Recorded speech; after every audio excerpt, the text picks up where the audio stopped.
Welcome again on Chit Chat with Harry.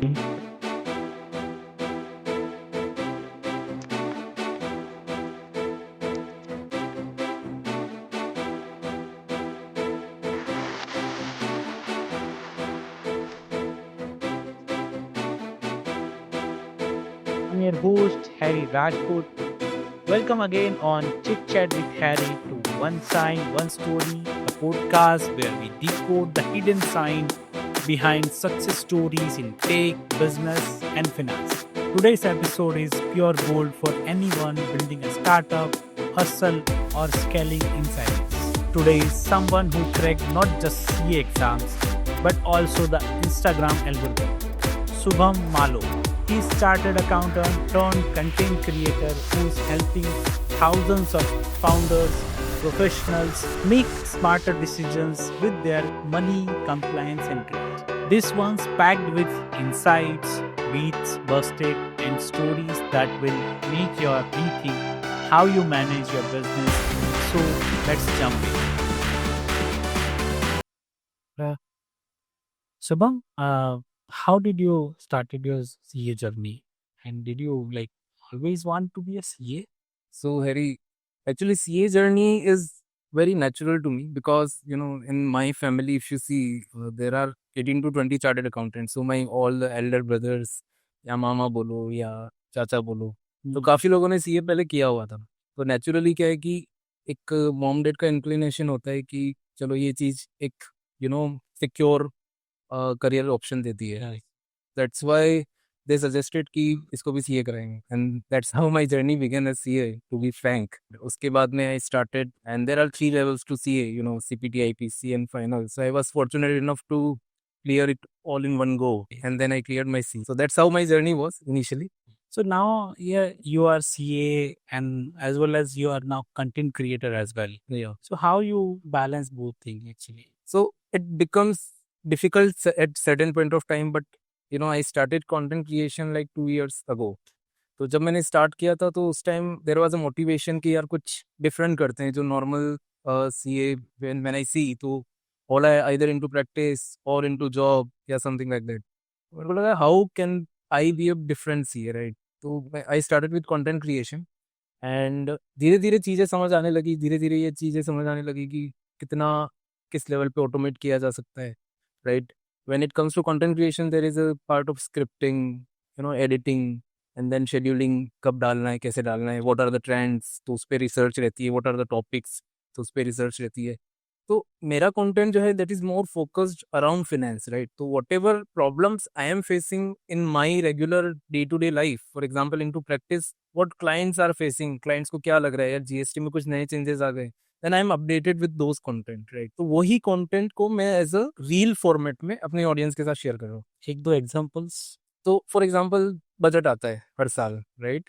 तो budget के अंदर there are many changes related to taxation related to GST अब वो changes मुझे अपने क्लाइंट को तो समझाना ही है because it is directly impacting their industries correct तो मैं बस उसी कंटेंट को उठा के अपने इंस्टाग्राम पेज पे धीरे धीरे पोस्ट करता जाता हूँ तो उससे होता क्या है कि मेरी जो डबल मेहनत है if you have a permanent niche जैसे मेरा niche is finance GST taxation तो वहाँ पे मेरे लिए ये इजी हो जाता है because day in day out I am doing that work right तो इफ यू आस्क मी कि हाउ यू बैलेंस देम तो व्हाट आई वुड सजेस्ट कि व्हाट आई वुड से कि नॉर्मली 6 डेज मैं अपना प्रैक्टिस का काम ही करता हूँ right like audits consulting advisory to startups but on the 7th day मैं कंटेंट शूट करता हूँ विच इज संडे तो नॉर्मली वीकेंड्स पे मैं कंटेंट शूट करता हूँ and in between 6 days whenever I want some break तो मैं अपनी स्क्रिप्टिंग पे काम करता हूँ मैं अपनी रिसर्च पे काम करता हूँ मैं एडिटर्स के साथ कोऑर्डिनेट कर रहा होता हूँ कि किस तरीके से एडिट होनी चाहिए what are the current trends which are into market so that's how I can able to balance both of the things together. CA and content creation. So which pays better? This is an interesting question. As far as my journey is concerned, at this point of time, I can say both are equal, right? But for creating a name into content creation, it takes a hell lot of time, a hell lot of efforts, right? And second thing, what I see as a content creator, content creation journey is, you do not know when it can end. Correct. Right? So there is a business. If you have any business with you, you can obviously push that business by way of content creation. तो आप content create करोगे, automatically, you'll get clients and then you you create your business, maybe it's consulting, maybe you're selling any product.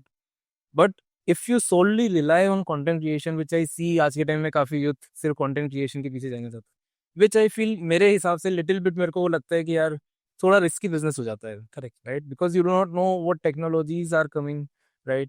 Or you do not know when your Instagram account can hacked or maybe deleted. So what I feel is either it should be a business plus content creation that will help you in the long run. Okay. Yeah. And like as a like if I talk about Instagram perspective, so what kind of business benefits you are getting through the Instagram clients or like Yes. wow. So what happens is when you start creating content, maybe on any platform, Instagram हो गया, LinkedIn हो गया, Facebook हो गया, या X भी हो गया for sake. तो there are various direct benefits where there are various indirect benefits. Let's say जैसे मेरे साथ क्या हुआ है when I started content creation, I get invited to many places, many events. There was a event organized by our Honorable Prime Minister. It was National Creators Award in Delhi. So I was invited into them. Then I received many awards. There was one of the awards which I received as a startup mentor from Sonu Sood in Ahmedabad only. So these kind of opportunities open up when you start creating content, when you start being visible across the public, right? Apart from that, obviously, I collaborated with many big brands. Let's say for namesake, Motilal Oswal is there, Paisa Bazaar is there, Angel One is there. So these kind of brands approach you for, maybe for brand collaboration, maybe for some of the videos creation which they wanted to use, right? And apart from that, there are 2-3 startups in which I am also their ambassador for Meta ads, right? So because they want a trusted face which is visible in the market. So those kind of opportunities which usually as a CA I cannot get from my business, because my business is quite traditional and technical. Right? I have to help my clients in compliances. I have to help my clients in setting up the companies. Right? I am not into marketing. But now after creating content, now I am also exploring this marketing angle. Okay. Yeah. So the same way, like what benefits you are getting in the CA career? Okay. So like specifically if you ask me कि मेरे business में क्या benefit मिलेंगे, right? So normally क्या होता है when you start creating content, so obviously clients notices you. So let's say assume I am creating content on let's say Startup India certification, right? So Startup India certification पे अगर मैं content बना रहा हूँ तो there are many startups who want that certificate and they approach me. So if you ask me, then I can say 30 to 40% inquiries I am receiving right now is from Instagram. Let's say if I put it up in some reel related to that particular thing, तो मुझे काफी सारी inquiries आ रही कि sir हमें भी लेना है, क्या करें, आपसे कैसे कनेक्ट करें, right? So according to that, there is a process in which they can connect with me, they can do one-to-one call with me, and then they can convert obviously into some or other services. So obviously it helps कि if you are visible, तो आपका business भी convert होगा ही होगा. Right now मेरा ऐसा है कि 30-40% you can say my business is converting from Instagram. So that is one thing. Second thing is your existing clientele trust you more. Okay. Right? So let's say if there are some clients who are already using my services, but when I was not much publicizing about myself या फिर मैं इतना openly नहीं आके चीजें बता रहा था, और अब मैं जब बता रहा हूँ when I'm creating content, so they are putting their trust, they are referring me new clients. Okay. Right? So if you are into service industry like me or maybe into SaaS based industries, and if you're creating content regarding anything, regarding knowledge enhancement of people, then obviously it helps in your business. Okay. So LLP versus private limited. What base for the early age startups? Okay. So LLP versus private limited, दोनों में differences तो बहुत हैं. So how I explain this is कि LLP is just like a, you can say Activa, right? आपको छोटा मोटा आजू बाजू कहीं जाना है, minimal cost, तो आपके लिए LLP suitable है. But private limited is just like a sedan car. Okay. If you have a long term vision, right? If you are running a business with a long term vision, तो फिर आपको private limited company में जाना. अगर आप just अपना एक idea test करना चाहते हैं मार्केट, या फिर आप एक दो फाउंडर्स हैं और साथ में इंटरनली काम करना चाहते हैं, कोई इन्वेस्टमेंट नहीं उठाना चाहता, then you should go for LLP, right? Okay. But if you want to raise funds, if you are a startup, आपको ऐसा है कि यार नियर फ्यूचर 1 साल 2 साल 3 साल में मुझे फंडिंग उठानी है, या फिर if you want to issue ESOPs, employees को अगर आपको रिटेन करना है, तो बहुत सारी स्टार्टअप्स ESOPs देती है, या फिर आपको फॉरेन एक्सपेंशन करनी है, तो फिर उसके लिए आपको प्राइवेट लिमिटेड कंपनी खोलनी पड़ेगी, because there is a high level of trust in private limited. For the IT company, same? Yes, for the IT company. So basically, if you see in India, there are, अगर कोई भी business start करना है, there are only 4 structures. Either it can be a proprietorship, It can be a partnership. It can be a LLP or a private limited. Private limited company is what we say is the highest form of structure. But क्या होता है ना, private limited company में compliances भी बढ़ जाते हैं, right? LLP में थोड़े compliances कम होते हैं.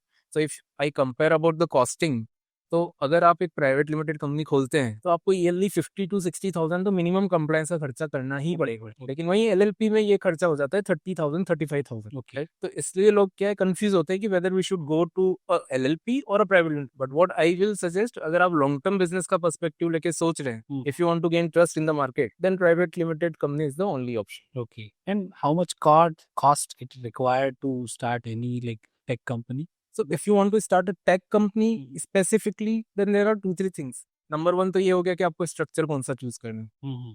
Number 2 can be what products you are developing. अगर आप कोई प्रोडक्ट डेवलप कर रहे हैं, सॉफ्टवेयर डेवलप कर रहे हैं, तो उसके लिए आपको इनिशियली शायद कोई फ्रीलांस सॉफ्टवेयर डेवलपर्स रखने पड़ेंगे. Then there will be some office staff, then there will be some certification which you will take. So over and all if I will suggest, then 10 से 12 लाख के अंदर आप एक टेक बेस्ड स्टार्टअप लॉन्च कर सकते हैं easily. Okay. Right, but the important thing is which area you are focusing. Okay. Either you are doing it in a product model or you are doing it as a IT service model, which is also very frequent in India. And like if I divide the cost, if I talk about कि भाई आप as a CA क्या cost जाएगा? Okay, तो देखो basically अगर आप समझो प्राइवेट लिमिटेड कंपनी लेट से आप बनाते हैं, सेटअप करने का with other certification, with GST certification and सारा कुछ अगर आप लेके चले तो 30 to 40,000 में प्राइवेट लिमिटेड कंपनी बन जाएगी. Okay. आफ्टर दैट आप हायरिंग करेंगे फॉर फ्रीलांसर डेवलपर्स, तो उनका अराउंड कॉस्टिंग आप मान के चले, if you want to develop a product तो around 3 to 5 lakh rupees product का खर्चा हो जाएगा. हो जाएगा. हाँ. Then you will need servers, you will need cloud storage, उसका भी आप मान के चलिए 3 to 5 लाख का वो खर्चा हो जाएगा. Right, you will need some IT assets for that matter, तो 2-3 लाख रुपए का खर्चा वो हो गया. तो ऐसे करके I am just assuming if you are starting on a very low level, very basic level, आपको एक छोटी स्टार्टअप स्टार्ट करनी है ताकि आप इसको धीरे धीरे एक्सपैंड करें और धीरे धीरे उसके अंदर फंडिंग उठाएं, तो I think it's 10 to 12 lakh according to my. Yeah. So can we outsource this HR, legal and accounting things on early stage? Absolutely. The thing is, अगर एक स्टार्टअप फाउंडर है, राइट, तो उसका focus should always be on his business.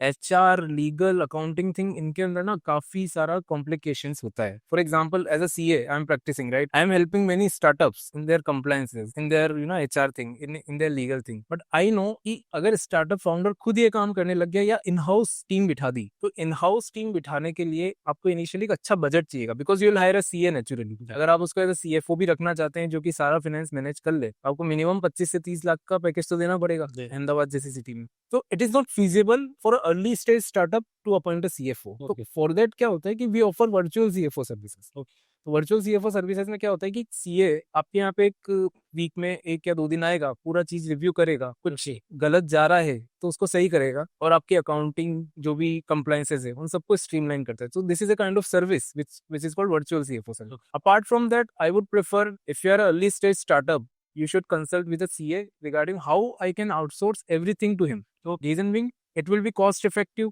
Plus, a CA has expertise in handling compliances of many other similar kind of businesses. So businesses के अंदर there are frequent changes. If you talk about GST, there are frequent changes. If you talk about her budget में कुछ ना कुछ नया आ जाता है, किसी न किसी IT स्पेसिफिक सेक्टर के लिए कुछ नई पॉलिसीज आ जाती है. Okay. तो एज अ फाउंडर आप उन सब चीजों का ध्यान नहीं रख सकते. करेक्ट. तो उस वजह से इट इज बेटर कि इनिशियल फेज में आप आउटसोर्स करें. When you develop a team, let's say later on you raise funding, आपने सीड राउंड उठाया, आपने सीरीज ए उठाया, सीरीज बी उठाया है, in that case you will obviously have to have a in house team. उस case में आप थोड़े फाइनेंस के बंदे रख सकते हैं, एक सीएफओ हायर करके रख सकते हैं. But initially I would recommend you should outsource it to better focus on your business. Okay. And SaaS versus IT services company. So if anyone tech people or anyone want to start that things, so what's your advice? Like एक SaaS startup start करना चाहिए product base या एक IT company चालू करना is feasible in 2025? Okay, so if you ask me this question, then मैं तो ये बोलूँगा कि in 2025 it's the era of AI, right? So if you are comparing between SaaS and a IT services firm, it is a huge comparison. Why I'm saying so? SaaS based products जो होते हैं ना, वो एक बार product बनाने का उसमें आपका खर्चा हो गया, right? Then there will be some changes according to the user's requirement. कुछ अपडेट आया, वो आप minimal changes करेंगे, and it will give you a recurring revenue, right? And when you serve IT services, specifically आप ITES services provide करते हैं, तो उसमें एक बड़ा दिक्कत ये आता है कि उसमें मैन पावर कॉस्टिंग मेजरली होता है, right? If you are serving some of the clients, तो उसमें मैन पावर कॉस्टिंग आपका एक हैवी खर्चा आता है. Why I am saying AI, because if you see today, तो हर चीज में एआई इंटीग्रेट हो रहा है. राइट. आज के टाइम में इन्वेस्टर्स क्या देख रहे हैं? आज के टाइम में इन्वेस्टर्स ये नहीं देख रहे हैं आप कौन सा सास प्रोडक्ट बना रहे हो, वो ये देख रहे हैं कि whether you are enabling AI to increase your efficiency for this product or not, right? Even startup funding, when we talk to many of the investor, when we talk to many of the startups, जो लोग last year तक जो SaaS based model लेके चल रहे थे, उन्होंने रातों रात अपना मॉडल चेंज करके AI इंटीग्रेटेड SaaS बेस्ड कर दिया. Correct. Right. The reason is कि जो ट्रेंड चल रहा है ना, आपको उस ट्रेंड को कैचअप करना पड़ेगा somehow or other. And that's why I'm saying कि in 2025, if you want to build a product, build any software product which has AI is enabled. Okay. And that's how you can grow your startup. Okay. Yeah. So in SaaS-based products, can we do the patent, trademark, or is there anything in the to save our product? Okay, so normally क्या है, startup founders को ये चीजें पता भी नहीं होती है कि व्हाट इज ट्रेडमार्क. आज किसी ने कंपनी चालू कर दी, कुछ नाम सोच लिया और उससे उन्होंने कंपनी भी रजिस्टर करा दी और ट्रेडमार्क भी नहीं लिया, और फिर सब्सिक्वेंटली उनको पता चलता है कि यार सिमिलर नाम की कंपनी दूसरी चालू हो गई है और they are also doing marketing. तो ट्रेडमार्क बेसिकली क्या होता है कि आपका जो ब्रांड नेम है जिसके लिए आप काम कर रहे हो, लेट्स से अगर मैं जेप्टो की बात करूं, तो Zepto word is a trademark word, right? तो जेप्टो मैं आज यूज नहीं कर सकता मेरी कंपनी के लिए, राइट. करेक्ट. तो दैट इज अ ट्रेडमार्क कि आपको अपना नाम तो सबसे पहले रिजर्व बनाना पड़ेगा, क्योंकि जेप्टो की जगह मैंने अगर लेट्स से एप्टो कर दिया, Okay. It is similar looking, तो Zepto can file a case on me if he has a trademark. Similarly अगर आप देखो तो अहमदाबाद के अंदर देयर इज अ बाग बकरी चाय, भागवत. राइट? रिसेंटली उनका एक केस है कि एक नई ब्रांड चालू हुई है, वाह बाग बगड़ी चाय. Okay. Now it is sounding similar to बाग बकरी चाय, Okay. तो इस वजह से बाग बकरी ने उनपे केस कर दिया. Oh. हाँ, because it is sounding similar, और वो अभी जीत गए, राइट? उन्होंने बोला है कि आप वहाँ, कोर्ट ने ऐसा बोला है, वहाँ वर्ड आप हटा दो ताकि इससे क्या सिमिलर ना हो जाए. तो ये सब आप एक्शंस कब ले सकते हो? जब आपके पास ट्रेडमार्क होगा, जब आपकी आईपी प्रोटेक्टेड होगी, Right. Right? Apart from that there are things, जैसे कि let's say if you are into software industry, you do so much hard work, you do code, आप पूरा प्रोडक्ट रेडी करते हो और आपको पता चलता है आपका एम्प्लॉय कोई किसी दूसरी ऑर्गेनाइजेशन में पूरा का पूरा कोड चुरा के लेके चला गया. Right. How will you protect that? So you can do a patent. Patent. You can do a patent of whole process, you can do a patent of your code. Even if you see, there are many examples. आज एक अगर आपने बीच में news सुनी हो, there was one company called कृत्रिम, उन्होंने ओला पे केस फाइल किया था. उन्होंने ऐसा क्लेम किया था कि जो ओला ने कृत्रिम वो जो मैप का पूरा सिस्टम निकाला है, that is copied from our coding. तो how you can protect your IP is very important in startup world, and investors उस पर बहुत ज्यादा ध्यान देते हैं कि आप अपने आईपी को किस तरीके से प्रोटेक्ट करो, because that is your uniqueness, that is your unique selling proposition to the market. So that's why trademark, patent, copyright, these kind of things you have to take, you have to explore कि मैं किस किस चीजों में ले सकता हूँ, और वो मैं फर्स्ट डे से ले लूँ, ताकि मेरी इतनी मेहनत जो मार्केटिंग की इतने दिनों में हुई है वो मेरी वेस्ट नहीं जानी चाहिए. So आप ही जिसका ये सर्विसेज प्रोवाइड करते हो, you are helping startups. Absolutely, absolutely, we have many clients. हमारे क्लाइंट थे, मैं आपको लाइव एग्जांपल भी बता सकता हूँ, because I have many examples to share. तो उनको 25 लाख का नोटिस आया था, because they were using a similar name of a company which was registered in Telangana. Okay. उनको 25 लाख का उन्होंने नोटिस भेज दिया just by doing a Google research. उन्होंने, बिकॉज लेट्स से मेरा नाम XYZ है, आपका नाम भी XYZ है, मैंने गूगल पे सर्च किया XYZ, तो उनका नाम आ गया. तो देश हमारे पास ट्रेडमार्क है, how can they put the word XYZ, and then they send notice. फिर उसके बाद उनको रातों रात सारी स्टेशनरी बदलनी पड़ी, रातों रात उनको नाम चेंज करना पड़ा, उनकी कंपनी का नाम चेंज हुआ, क्योंकि there is a timeline to a legal notice also. अगर आपने उस टाइमलाइन के अंदर नहीं फुलफिल किया, they can file a legal suit against you. Why to go into that mess when we first day, and it's hardly, I think many people are not aware, trademark का costing is hardly 9 to 10,000 rupees. आप उसमें apply कीजिए, and it is a long process. आप समझिए, if you are running a startup, आज आप trademark apply करेंगे ना, शायद 9 से 10 महीने बाद आपको ट्रेडमार्क मिलेगा. अच्छा. यस. और is this applicable for country wise, और लाइक इंडिया में ही चलेगा, दूसरी कंट्री में आपका ट्रेडमार्क और उसके लिए एलएलसी करना पड़ता है? यस, सो हर कंट्री का अपना ट्रेडमार्क का रेगुलेशन है, and there is also one of the things जिसमें आप मल्टी कंट्रीज का ट्रेडमार्क आप एक साथ ले सकते हो. अच्छा. तो आपका हर कंट्री का है, but obviously when you are starting a new startup, तो इट्स ऑलवेज बेटर आप जहां से, जिस कंट्री से आप कर रहे हो, आप एटलीस्ट उस कंट्री में अपने आप को सिक्योर रखो. फिर उसके बाद में आप उसके बेसिस पे दूसरी कंट्रीज में भी आप अप्लाई कर सकते हो, that we are already established here with this name, so please give us the mark in the other country also. So in early age startup, as a founder, how can I save taxes? Okay, तो very good question. Because normally क्या होता है, startup founders का focus हमेशा इस चीज पे होता है कि हमें बर्न कितना करना है और जब तक प्रॉफिट नहीं करेंगे तब तक टैक्स आएगा नहीं, राइट? तो government also understand this things, और गवर्नमेंट ने भी ऐसी काफी सारी स्कीम्स निकाली है जिसके अंदर आपको टैक्स बेनिफिट मिलता है। अच्छा। So one of the scheme जो कि गवर्नमेंट ने निकाली है जिसके अंदर टैक्स बेनिफिट मिलता है, उसके अंदर है startup India tax exemption certificate, okay. जिसका नाम होता है, जिसका एक सेक्शन है ATIAC करके, उसका एक सर्टिफिकेट आप ले सकते हो गवर्नमेंट से, और उस सर्टिफिकेट के बेसिस पे आउट ऑफ 10 ईयर्स आप किसी भी 3 साल के अंदर जीरो टैक्स पे कर सकते हो। किसी भी 3 साल में आपको कोई भी टैक्स नहीं पे करना है, अच्छा। Right? But the catch is that if you ask me as a CA कि सर आज मैंने स्टार्टअप बना दी है ना, मेरा ये प्रोडक्ट है, मैं ये कर रहा हूँ, तो मैं भी ले सकता हूँ, तो फिर तो बहुत अच्छा हो गया। मैं तो नॉर्मल बिजनेस, लेट्स से अगर मैं ट्रेडिंग का बिजनेस कर रहा हूँ, मैं तो दिखा दूंगा स्टार्टअप, राइट। राइट? और ऐसा रियलिटी इज क्वाइट डिफरेंट। आज हम लोग भी इतने सारे क्लाइंट्स को फेस करते हैं जो कि ऐसे कंसल्टेंट्स के उसमें आ गए कि दे लोग लिटरली प्रॉमिस कि हम आपको 100% ATIAC सर्टिफिकेट निकलवा के दे देंगे, अच्छा। but that is not the reality. If you see numbers, DPIIT registered startup till today in India is approximately 1,50,000. What is DPIIT? It is like Startup India certificate, basic certificate कि you are registered as a startup. कोई भी private limited company startup India certificate ले सकती है। तो अभी तक India के अंदर 1.5 लाख प्राइवेट लिमिटेड कंपनी ने या फिर LLP ने या फिर पार्टनरशिप फर्म जो रजिस्टर्ड है उसने DPIIT सर्टिफिकेट लिया हुआ है। But when it comes to Startup India tax exemption certificate, that is the next step. After taking DPIIT, you have to apply for that. आप मानोगे नहीं, out of 150, only 3,000 something startups के पास ATIAC का certificate है। Yes. और सिर्फ last year में 185 to 187 startups को ही मिला है।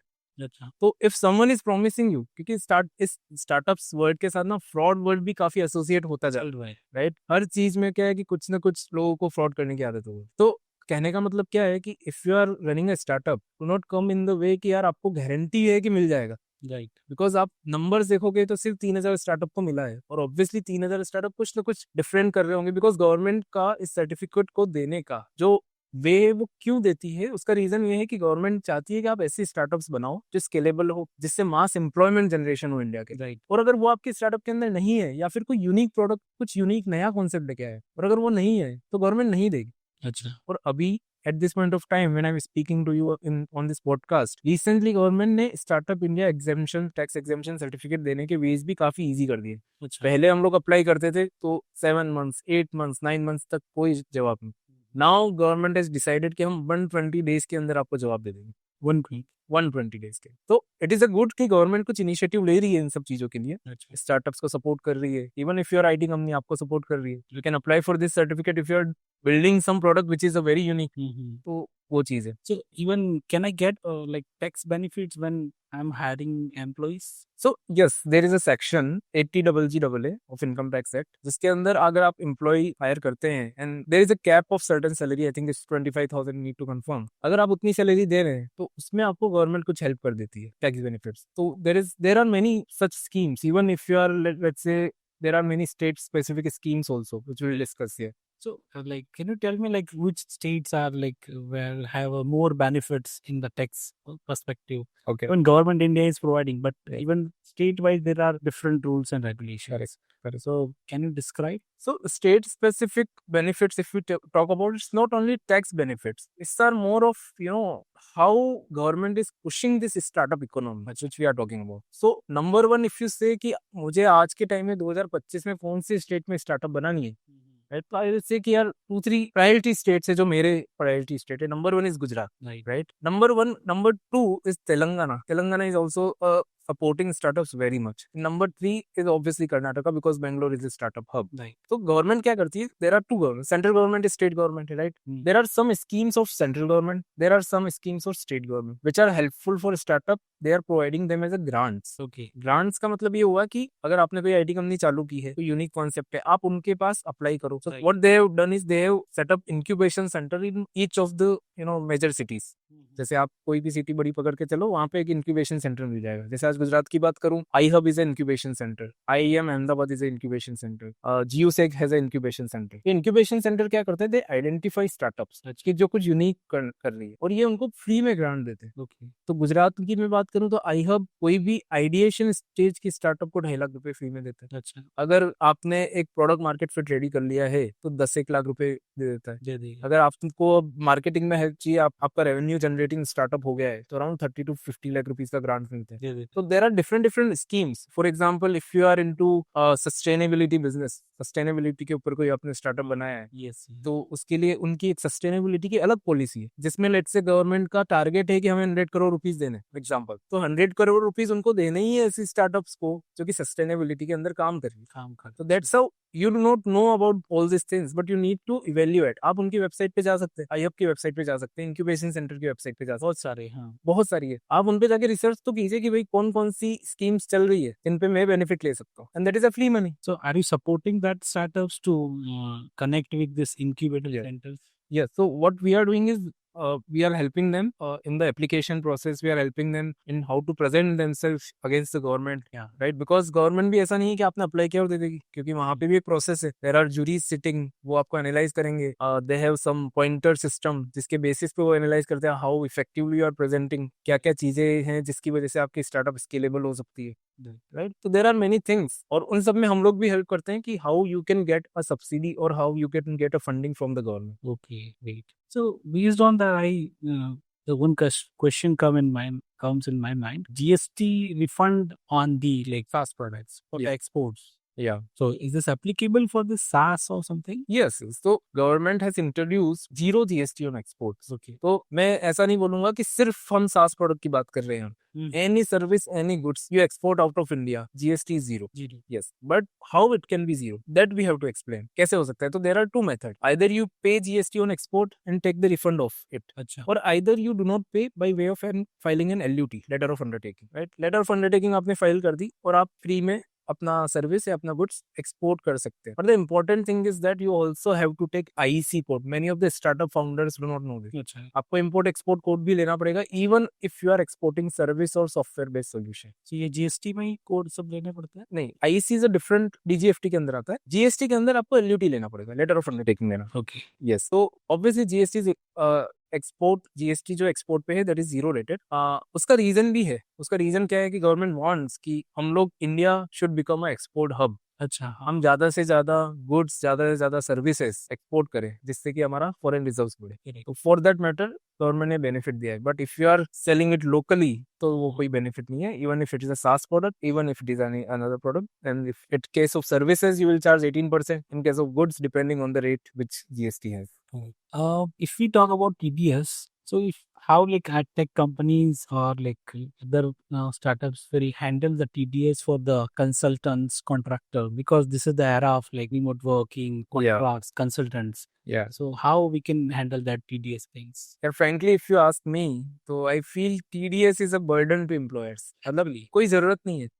The only way, the only thing government wants us is to track the transactions. Correct. कि आप कहाँ का खर्चा कर रहे हो वो आप हमको बता दो, और उसके लिए they are asking us to pay the TDS every month, to file quarterly return, to issue TDS certificate. यार इस सब की क्या जरूरत है? मतलब you are saying अगर एक बिजनेसमैन को बिजनेस करना है तो there are so many compliances. I will just count. हर मंथली TDS पेमेंट करना है, हर मंथली 2 GST के रिटर्न फाइल करने हैं, रिकंसिलेशन करना है परचेज के साथ। If you are a private limited और LLP, आपको तरह तरह के कंप्लायंसेस करने हैं, आपको फॉर्म 8 फाइल करना है, फॉर्म 11 फाइल करना है। फिर प्राइवेट लिमिटेड कंपनी आपको AOC 4, MGT 7, MSME 1, DPT 3, बहुत सारे all kind of forms you have to file. So India में अगर बिजनेस करना है तो आपको ये सब मेंटली प्रिपेयर रहना पड़ेगा। इधर you outsource a good CA firm सारा काम and they take care of everything, और if you are involving into this practice तो फिर तो आपका, आप मान के चलो 25 वर्किंग डेज में से 12 to 15 वर्किंग डेज तो आपको यही करना पड़ेगा। नहीं हो पाता है।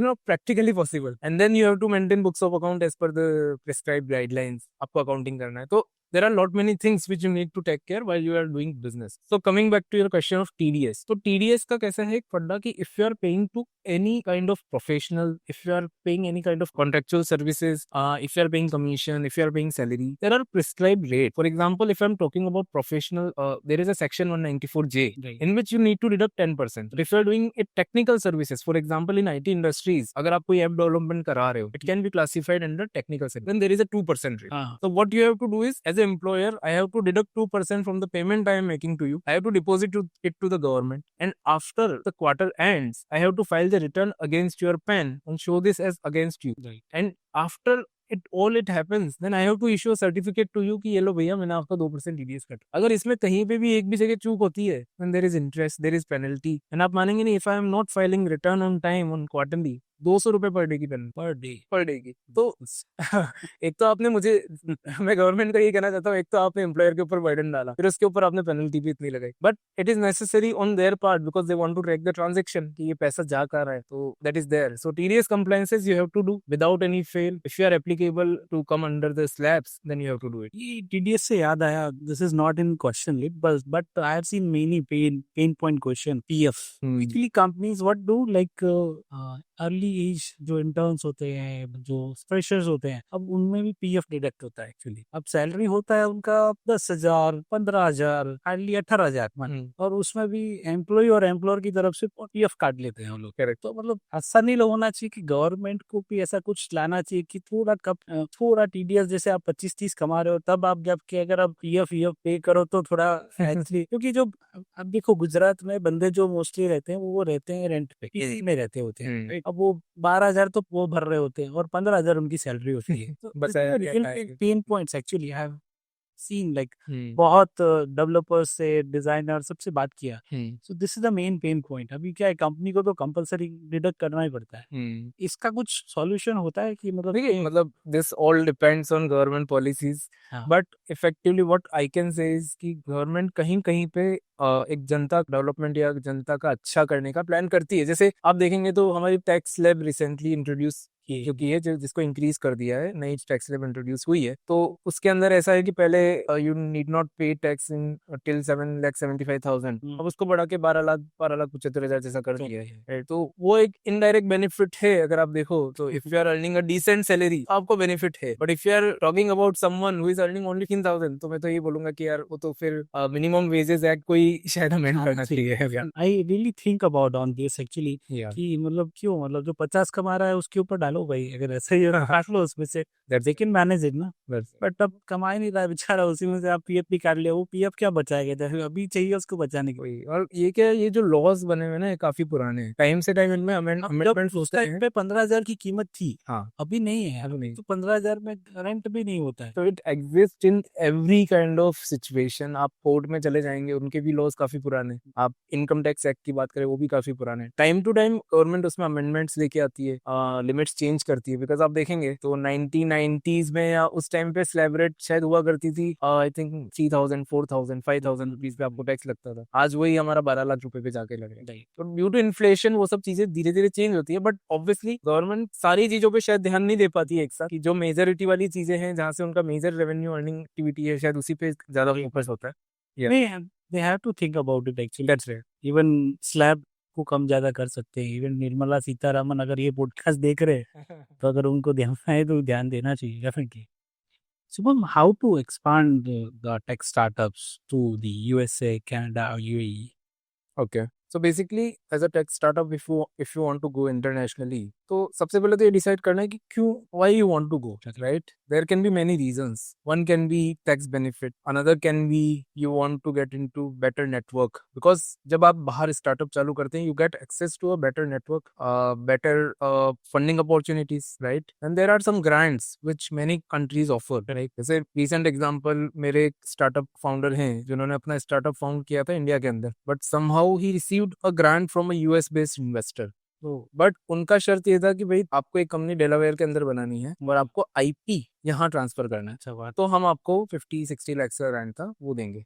तो यू नीड टू डिसाइड सबसे पहले कि आपको करना क्या है, right? If you are going to maybe UAE, there can be a good tax benefits which are there. Free zone में आप 100% स्टार्टअप ओन कर सकते हैं। Then there can be some synergy benefits. Let's say if you want to work in AI, maybe you can go to Delaware और USA में कहीं आप जा सकते हैं।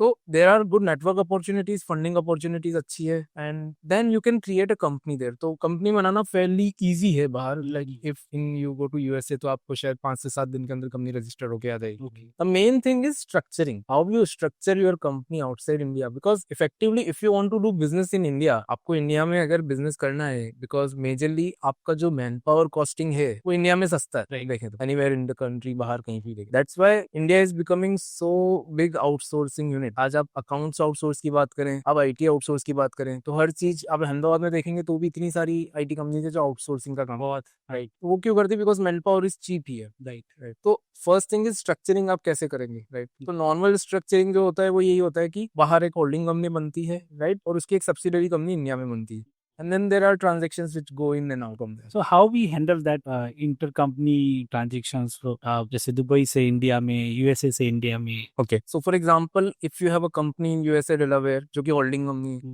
it is holding your IP, maybe if you are product based, or maybe a holding company normally अगर आप software वगैरह की, and if you have a subsidiary company in India, तो सबसे important चीज जो हो जाती है, because it is a related party, तो इस वजह से transfer pricing के regulations kick in कर जाते हैं। What is transfer pricing? So basically देखिए, अगर सब लोग बाहर होल्डिंग कंपनी बनाने लगे और वो लोग ऐसी जगह होल्डिंग कंपनी बनाने लगे जो कि टैक्स हेवन है, टैक्स हेवन मतलब बेसिकली वहाँ पे कोई टैक्स नहीं लगता है, तो इंडिया की सारी कंपनी एक होल्डिंग कंपनी बाहर बनाएगी और सारा का सारा प्रॉफिट आउटसाइड इंडिया शिफ्ट करेगी। तो उससे बचाने के लिए गवर्नमेंट ने क्या किया? ट्रांसफर प्राइसिंग रूल्स निकाले। के अंदर ऐसा होता है कि वॉट एवर सर्विसेज और goods you are exporting to your related party outside India, उनको एक आर्म्स लेंथ प्राइस पे होना चाहिए। आर्म्स लेंथ प्राइस मतलब कि सिमिलर, मान लो अगर आपके जैसी कोई सिमिलर कंपनी है जो इंडिया की है और बाहर कोई दूसरे एक्सपोर्टर को या दूसरे इंपोर्टर को वो गुड्स एक्सपोर्ट कर रही है, उसका जो प्राइस है वो प्राइस और आपके प्राइस में ज्यादा डिफरेंस नहीं होना चाहिए। And then there are transfer pricing audits. There is filing of form 3CEB yearly, जिसके अंदर एक टीपी ऑडिटर ऑडिट करेगा कि आपने जो ट्रांजेक्शंस किए हैं that are a arms length price, and वो रिपोर्ट करेगा। He is also chartered accountant, but this audit report has to be filed. So whenever you are doing transactions with a related party, आपको और ज्यादा careful हो जाना है उन सब चीजों में, right? Because you can not just do transactions like you do in a local party. So what are the latest FEMA RBI rules for inward investments? Okay, so Harry, when it comes to inward investments और remittance, you can say कि बाहर से जब भी पैसा आपकी startup में flow हो रहा है या कोई फंडिंग आ रही है, तो it is very important to do RBI compliances. Okay, yes. तो आरबीआई कंप्लायंसेस में क्या होता है? एक होता है form FCGPR, which is to be filed within 30 days from which you have received the fund, right? अगर आपने कोई शेयर अलॉट किया है और उसका भी पैसा आ रहा है तो FCGPR आपको 30 दिन के अंदर फाइल करना है। तो ये सीए को करना पड़ता है कि कंपनी के फाउंडर्स या इनको, मतलब you can take help of CA, normally होता है आरबीआई के पास। बैंक भी कर, तो there is a forms portal RBI का जिसके ऊपर ये फाइल होता है। So if you have knowledge you can do it, otherwise you need to consult with chartered accountant और a company secretary for say. There are various RBI compliances apart from FCGPR. I'll just highlight one compliance. India में भी अभी काफी सारे startups जो कि ITES के अंदर है या अकाउंट्स आउटसोर्सिंग का काम कर रही है या सॉफ्टवेयर एक्सपोर्ट कर रही है, उनको ये चीज पता नहीं है कि एक फॉर्म है सॉफ्टेक्स, अच्छा, उसको फाइल करना पड़ता है, वो आरबीआई का कंप्लायंस है। और अगर आपने वो नहीं फाइल किया तो there are penalties to it. अच्छा, यस। तो होता क्या है कि नॉर्मली अगर आप गुड्स एक्सपोर्ट कर रहे हो तो आप कस्टम्स के थ्रू गुड्स एक्सपोर्ट करते हैं, तो कस्टम्स के पास आपका रिकॉर्ड है कि आपने कितना वैल्यू का गुड्स एक्सपोर्ट किया, हर चीज है। Then you report it on GST portal also. But when it comes to services export या फिर कोई सॉफ्टवेयर एक्सपोर्ट हो रहा है, वो तो आपका वर्चुअल है, राइट? तो गवर्नमेंट ने इसके लिए ना एक STPI करके एजेंसी बनाई है, राइट? उसका STPI का ऑफिस होता है अलग अलग जगह, जैसे इंडिया में अहमदाबाद के अंदर, गुजरात में गिफ्ट सिटी के अंदर STPI का ऑफिस है।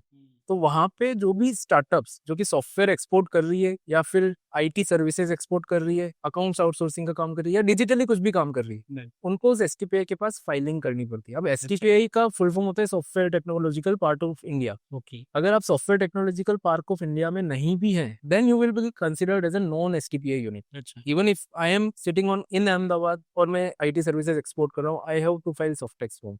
बट काफी सारे स्टार्टअप्स को आइडिया भी नहीं है STPI होता क्या है, सॉफ्टेक्स फॉर्म फाइलिंग होती क्या है। तो it is very important to viewers कि आप पता करो कि ये क्या चीज है, इस पे रिसर्च करो कैसे फाइलिंग होती है, because again this is another compliance you have to follow. तो इवन मुझे भी नहीं पता था, मुझे वो रेमिटेंस वाला फॉर्म पता है कि हाँ एक रेमिटेंस आता है तो form, that is basic bank का फॉर्म. हाँ बैंक का फॉर्म. हाँ. बाकी really this things I don't know. Yes. So these compliances you need to be aware of अगर आप बिजनेस कर रहे हो, बिकॉज अगर आपने नॉन कंप्लायंस किया ना तो गवर्नमेंट तो बैठी है पेनल्टी और इंटरेस्ट लगाने के लिए, right, because it's your fault at the end, आपको नहीं पता था, राइट. तो either consult with a good CA CS जिनको ये सब चीजें को आइडिया हो और उस तरीके से आपका जो कंप्लायंस है वो प्रॉपर रहे, राइट, और get knowledge yourself from YouTube में भी. So when should a founders have a raise a capital from the external sources? Okay, तो as a founder let's say if you want to raise investment, कहीं से आपको पैसा funding raise करना है, और आज के टाइम में आप मान के चलो 90% स्टार्टअप बनती है इसलिए कि बस किसी तरीके से फंडिंग मिल जाए, हम हमारे प्रोडक्ट को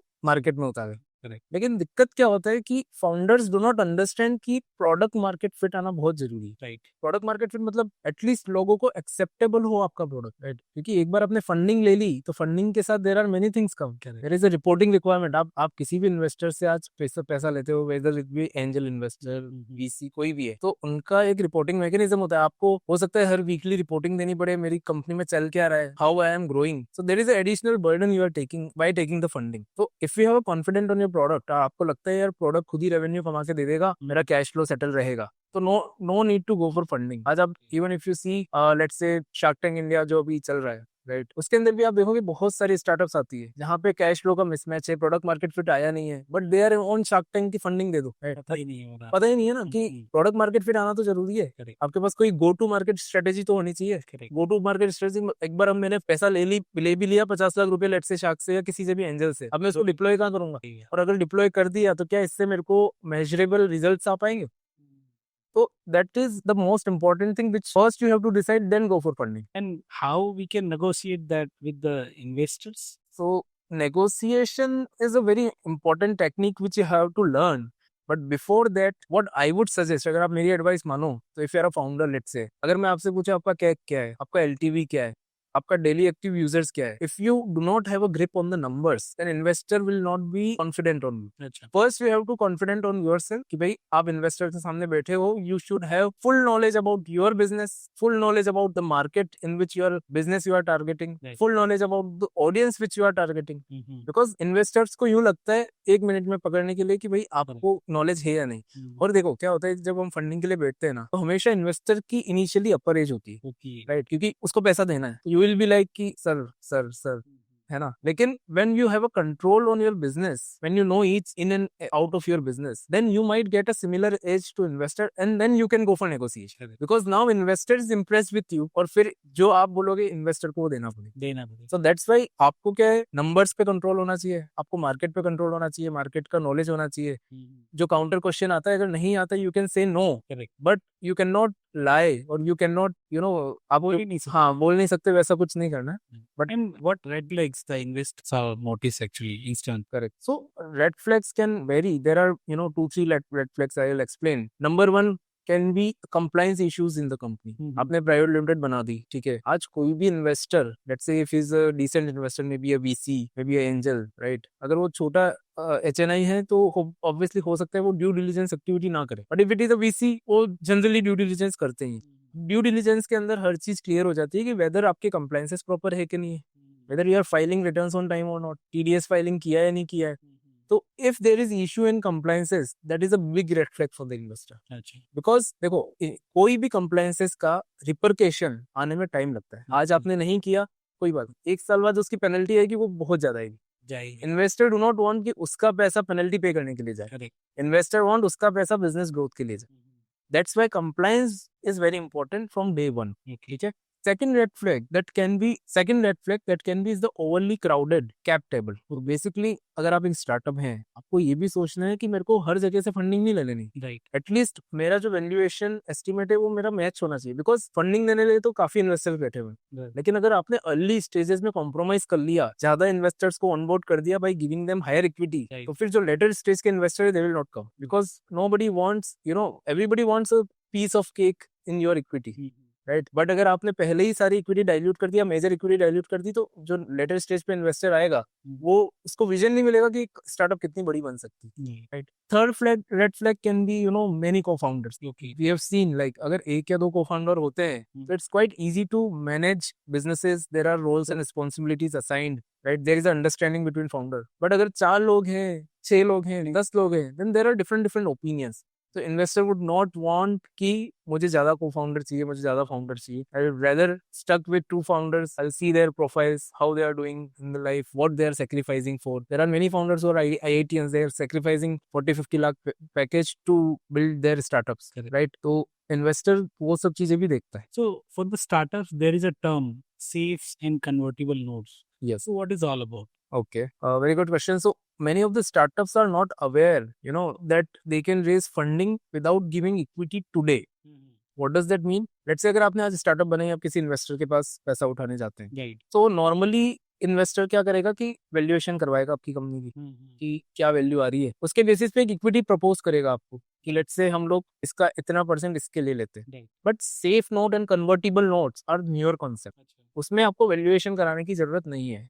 उसमें सिर्फ ऐसा होता है कि जो इन्वेस्टर है उसने फाउंडर पे ट्रस्ट करके लेट से आपको 1 करोड़ रुपया दे दिया, आज वैल्यूएशन नहीं करी, बट टर्म जो सेफ एग्रीमेंट बनता है उसके अंदर टर्म्स एंड कंडीशन लिखी हुई है। उसमें ऐसा लिखा हुआ है कि 2 साल बाद हम लोग जब फर्स्ट राउंड ऑफ वैल्यूएशन के लिए जाएंगे और फर्स्ट राउंड ऑफ इन्वेस्टमेंट के अंदर जाएंगे, तब मुझे इतना % शेयर मिल जाए। तो 2 साल में क्योंकि आपकी स्टार्टअप की वैल्यूएशन भी बढ़ गई होगी, वैसे इन्वेस्टर मेरा भी फायदा है कि आज जो मैंने 1 करोड़ रुपया दिया है वो 2 साल बाद कुछ बड़ा रिटर्न बना के दे देगा। और अगर मुझे रहना है आपके स्टार्टअप के अंदर तो मैं वो इक्विटी लेके रह लूंगा। दैट मीन्स पैसा मैंने आज दे दिया पर इक्विटी में 2 साल बाद लूंगा।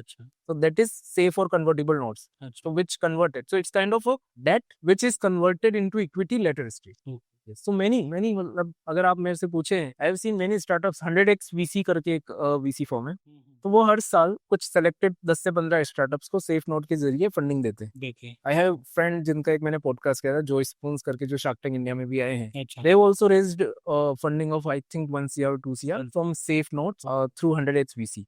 तो there are many VC firms in India who are giving this. ये सेफ नोट्स मतलब स्टार्टअप इन्वेस्टमेंट्स के लिए ही होता है कि आईटी कंपनी के लिए भी कुछ एप्लीकेबल होता है? So देखिए, difference between startup and IT company is, अगर आईटी कंपनी कोई ऐसा प्रोडक्ट बना रही है जो स्केलेबल है, जिसमें ज्यादा लोग एम्प्लॉय हो सकते हैं, या फिर वो स्केल करके इंडिया लेवल पे हम लोग उसको पहुंचा सकते हैं, then IT company is also startup. अच्छा, ओके। स्टार्टअप मीनिंग क्या है? Innovation, scalability, right, something new which has to be in the market. तो अगर वो है तो in startup, IT companies also startup, तो they can also go for safe note, they can also raise funding. But important is that it should be private limited company again, it should not be LLP. LLP में कोई investor हाथ भी नहीं डालेगा। Private limited company के अंदर ही equity का concept होता है, राइट। दैट्स व्हाई अगर आपका फंडिंग रेज करने का मूड है या फंडिंग रेज करनी है फ्यूचर में, तो आपको प्राइवेट लिमिटेड कंपनी भी बनानी। So there's a trend of semiconductor or something. So is there incentives for this IoT semiconductor hardware industry in India? So right now government is pushing, there are many policies जिनके अंदर government ने subsidies निकाली है। अच्छा, right. तो government ने Semicon India programme करके एक निकाला है, जिसके अंदर they give 50% subsidy on setting up a plant of semiconductor in India. Okay, right. Hardware अगर मैं सेटअप कर रहा हूँ, hardware company, manufacturing unit setup कर रहे हो तो आपको 50% तक सब्सिडी मिलती है। अच्छा, देन डिजाइन लिंक्ड सब्सिडी भी निकाली है, अगर आप उसमें डिजाइनिंग में कुछ काम करते हो तो भी आपको सब्सिडी मिलेगी।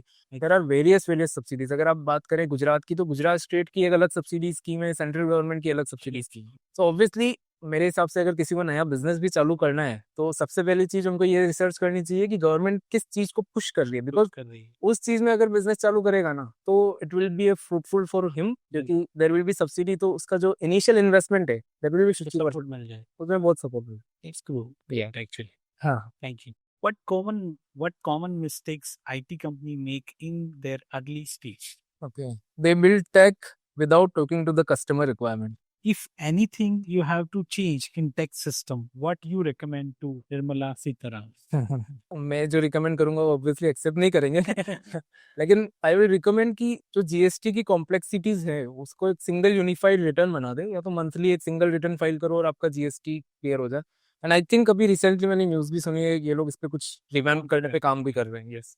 One startup finance myth you would love to burst on air. Okay. So I think you need CA or you need a finance expert, not after raising the fund, but before also, because you need to take care of your compliances. Like Zoho or Tally, what do you recommend first for founders? Okay. If you want to go for cloud solution, then Zoho is good. But I would recommend Tele because I would recommend ki if you want to go for cloud kind of option, then go for Zoho. But as a CA, practicing CA, I would recommend Tele because it is quite easy and user friendly. Worst financial mistakes founders are making in a year? I think many of the founders are, mixing their business expenses with their personal expenses in books of account. And they regret it when it comes to the tax filing season because they have to segregate everything in their bank account. So I think we should always keep your business aside from your personal. One book, one habit, one tool that changed your life. Yeah, I think one tool is ChatGPT. It's like my second brain. One book can be Tools of Titan, and one habit is I daily read newspapers to keep updated with the latest news in finance and business. If Subham has to start from scratch, Yeah. no degree, no experience, so what you will start? In 2025, Yeah. I think I'll build an AI agency because what I see is 90% of the people have heard about AI, Yeah. but they do not know how to use it. There is a huge potential today by building an AI agency. You can impact every business. It is actually. Yeah. If you had to teach one framework to startup founders, so what kind of framework that you will teach? I think there is a framework of PER. So it's like plan, execute, and review. That is a very super framework because if you're a startup founder, you have to, review regularly, review your cash flow, review your reports, right? You have to review your MIS. So I think this PER framework is very fantastic framework, which every startup founder should take care of. Correct. Found value in this episode, take 10 seconds to share it with a founder friend or someone who's still afraid of taxis. If you want to support this podcast, like, share, and subscribe. Until next time, keep building smart, keep scaling lean, and never skip your CA.